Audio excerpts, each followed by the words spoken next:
So this Karen, based on the video, went from anti-Palestinian to anti-Black. Let's put up one of the pictures full of mass. I'm going to give you the background to this insanity.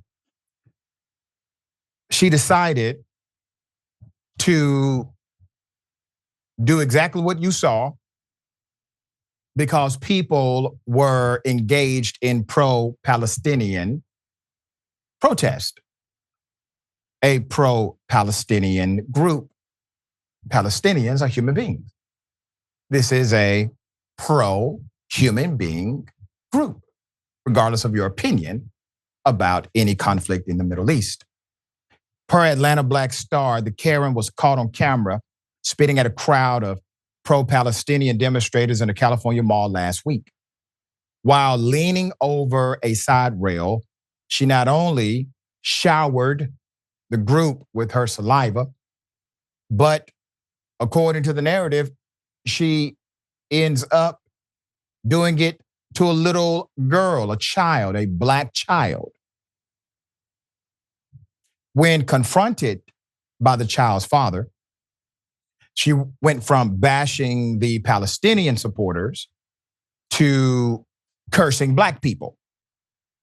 The protest happened at the Westfield Mall in San Jose, California, and called for a permanent ceasefire in the Israel-Hamas war during the Black Friday shopping frenzy. A lot of people, a lot of activity, a lot of eyes, a lot of ears. According to the footage circulating online and other reports, the protesters were gathered on the mall's main floor in the lobby. The woman was several floors up, mocking and ridiculing them from above. At one point, she flipped her middle finger at the demonstrators and then spat on them. And see, that's the part that's illegal. You have the right, madam, to flip off somebody. You do.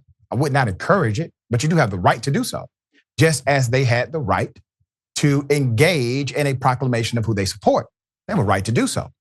You, however, do not have the right to assault them. And yes, utilizing your bodily fluid in such a way is considered assault. Many have been prosecuted for such. The camera does not capture her actually hitting the child with the saliva, but a Black man with the child said they were standing next to her and that she was spat on too. Don't tell me what to do, she says to him before he tells her that she spat on or near the little girl, as she clarified and shared who the spit was intended for. She barked as she walked away, F Black people, end quote. Yeah. So once again, the isms, they never travel alone, all right? A person isn't just racist against this group without likely being racist against, well, more. And while she's trying to justify her aim, the reality is no person should ever believe they have the right to spit on another human being, period.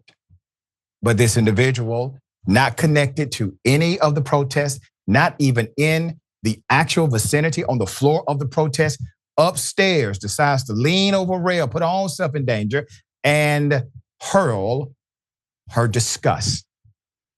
Well, somebody knows her. I do think it's time for an intervention. All right, Rayyvana, thoughts?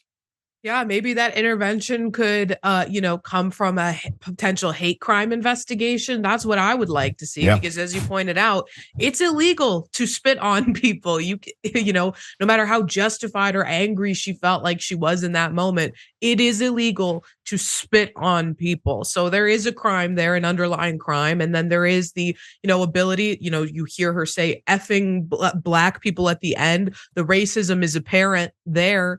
And I think you made an excellent point, Dr. Richey, by pointing out that, it's very, very rare that racism is isolated at, or specific against one group of people. That's right. We've seen in the past weeks and, months now, this rabid anti-Palestinian sentiment being driven, not by a love for, Israel or the Jewish people, but a hate for Palestinians and Muslims more broadly, the most rabid elements, the most, the most anti-Palestinian elements of those groups of people.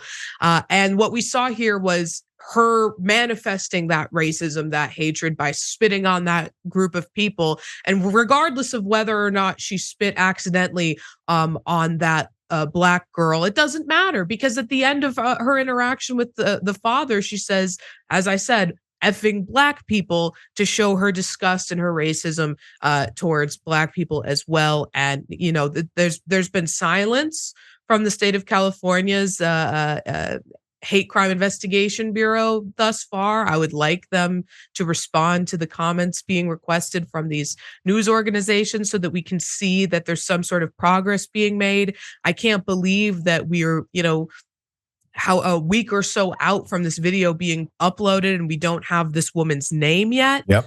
That is shocking to me. I know the internet can work fast. Let's get a name. Let's get some action. Let's make sure that she's not able to go and act with racist impunity in the future.